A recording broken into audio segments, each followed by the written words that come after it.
Back when I first started AIPAC, Steve Rosen, who was my boss and was later indicted for espionage against the United States, I know, like, he's still around though. You're allowed to get indicted for espionage. Depends who you're doing it for. He sent me a now famous memo. It's now famous because I gave it to the Washington Post. He wrote, he warned me not to ever talk, this is my second day there, never to talk about AIPAC's activities outside the lobby. He wrote, "A lobby is a night flower. It thrives in the dark and shrivels up in the sunlight." I think that may be happening now thanks to all our efforts. If it does, not only the United States, but Israel, the Palestinians, and the world will be better off. This night flower needs crushing. I have a somewhat unique perspective on AIPAC owing to the fact that I was employed there for 6 years, as a volunteer for 2 years in the 70s, as a senior staffer in the 80s, but I also did see them from Capitol Hill, where I worked for 15 years for Democratic House members and senators.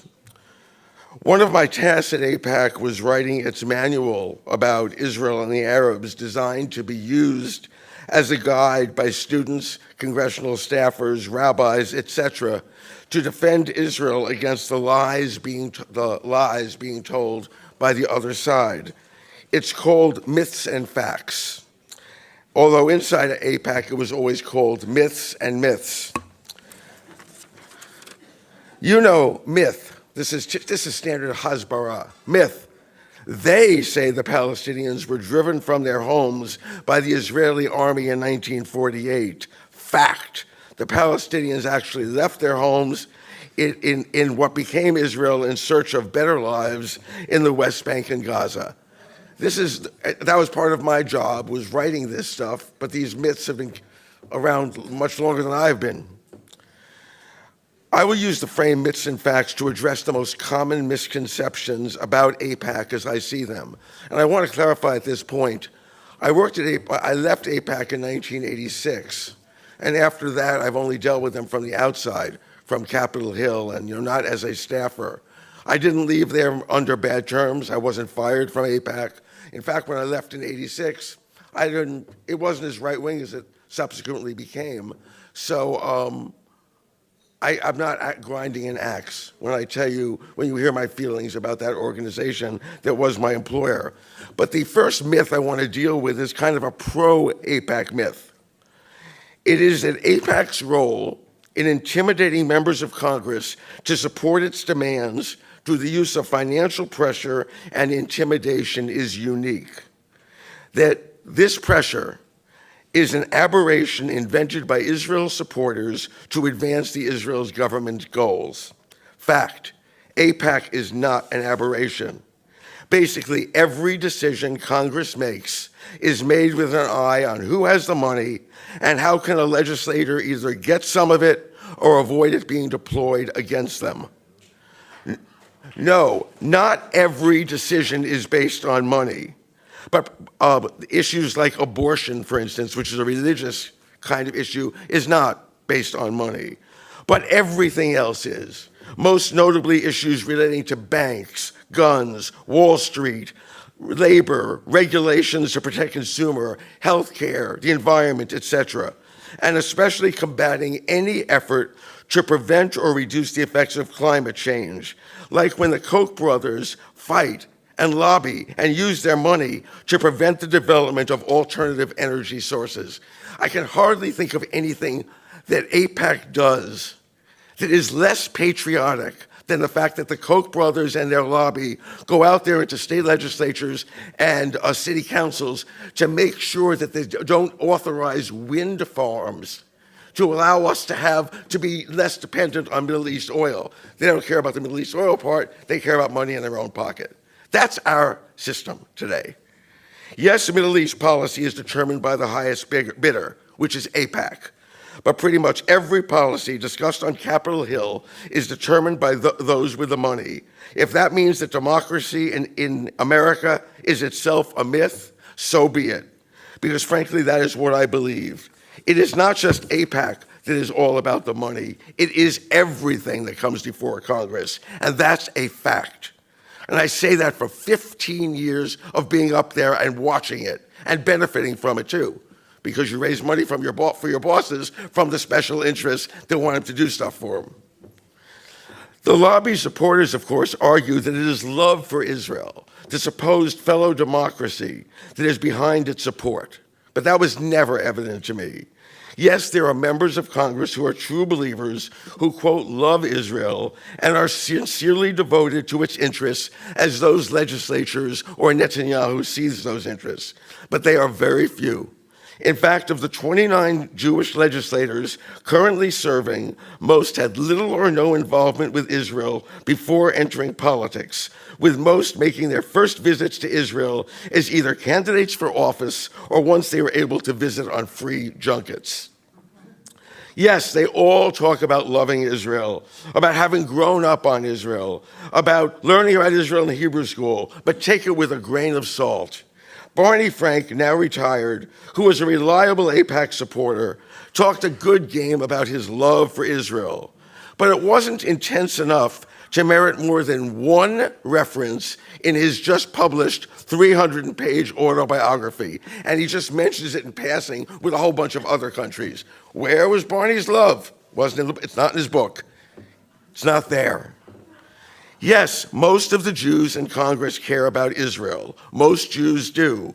But that care would likely lead them to support dovish positions and not mindless hawkishness, were it not for the lobby and the financial benefits of staying in its good graces.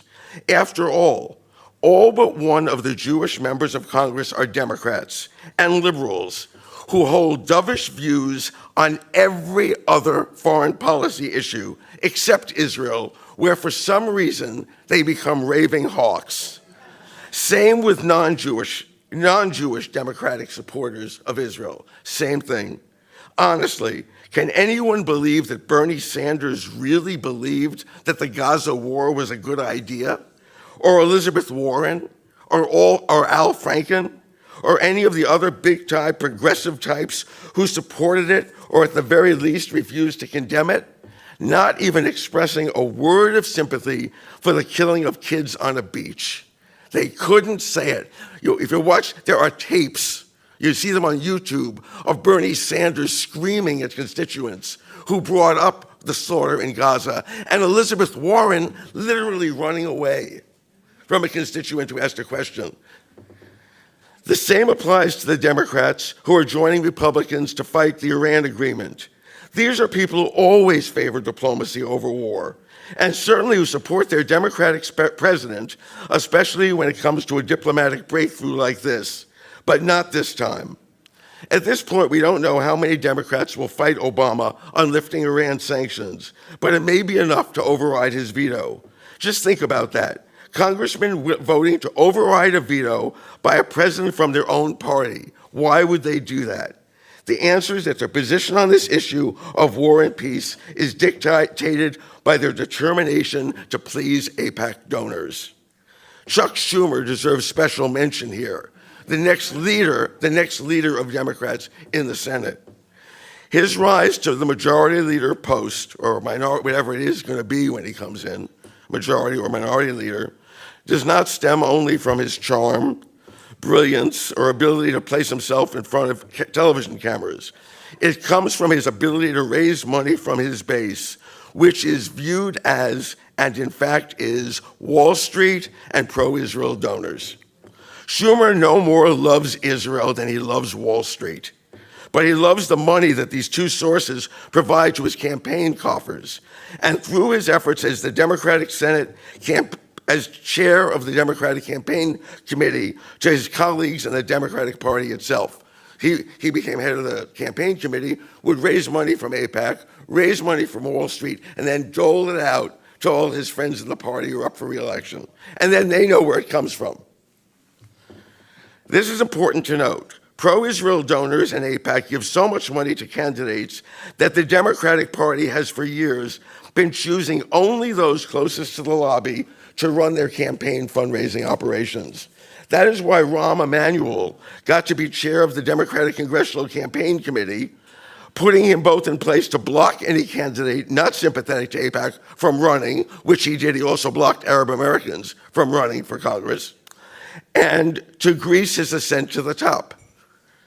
And that is why ambitious Democrats will do all they can to defeat Obama on Iran. It's good for business.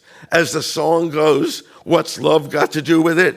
Nothing. Absolutely nothing. According to this past Sunday's New York Times, Republicans are now joining Democrats in terms of getting paid for their devotion to Israel, something Senator Tom Cotton discovered when he wrote his letter to the president of Iran and was paid $1 million. He probably does not need AIPAC money to win re-election in Arkansas, but the Harvard-educated veteran of Iraq and Afghanistan has his sights set higher than that. His devotion to the cause will certainly help him get there and has already. In general, though, the conservatives don't matter much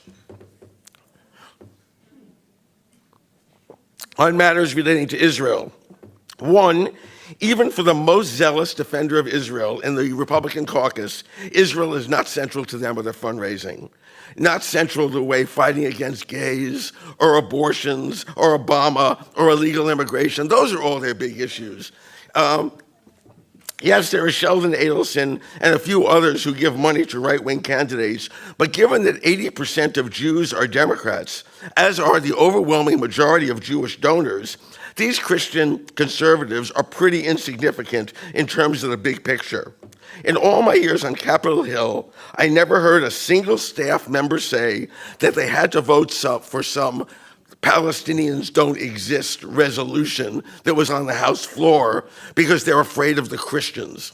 No, they're afraid of AIPAC, and AIPAC is not a Christian organization. The fear is awesome to behold. In 2006, this is amazing, the White House and the Israeli government agreed on an $86 million aid package for the Palestinian Authority to strengthen the PA to help it withstand the Hamas threat. I remember talking to the leading Democrat on the House Appropriation Committee. She had heard from the Israeli government that they wanted this $86 million to go to the Palestinians, and that they, in fact, had drawn up the package with the State Department. So she said, that being the case, she'll support it.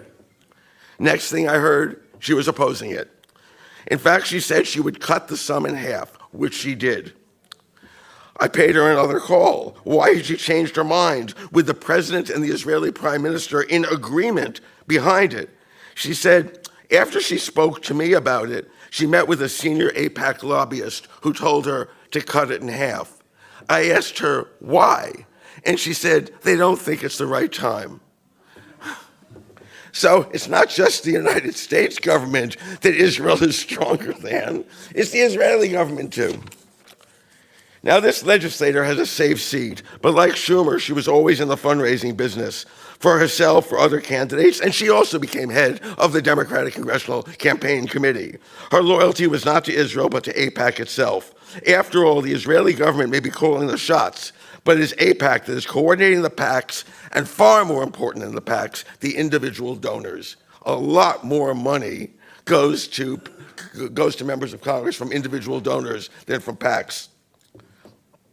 I saw on the news the other day that Congressman Chris Van Hollen, who is running for and likely to win the Democratic nomination for senator from Maryland, has raised $1 million for his Senate campaign and has $2 million more in the bank. That would not be the case had he not changed his tune on Israel.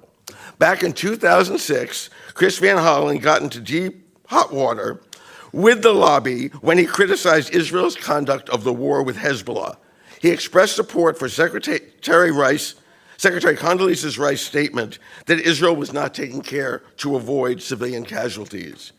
Poor Chris. He was new then, didn't know that such an audacious stand, expressing support for his own Secretary of State, would cause the lobby to go nuts. But it did. He was summoned to explain himself to the Jewish Community Council of Greater Washington, the local branch of the lobby, which he did. And then he issued a statement which retracted his statement. His earlier statement, but his mea culpas were not accepted. So they insisted that he go to Israel and do his repentance there. And he did. The lobby's type still didn't trust him, but now, a decade later, with Chris Van Hollen demonstrating his devotion, he is the lobby's candidate, with his opponent, Representative Donna Edwards, assigned the former Chris Van Hollen role of Israel critic. Last week, he said, he was asked by the Baltimore Jewish paper why he had ever done that in 2006.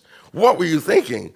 He said there was a situation where there were some differences with the community. The goals were the same. They're always the same, which is to ensure the safety of Israel. We have shared values, shared priorities.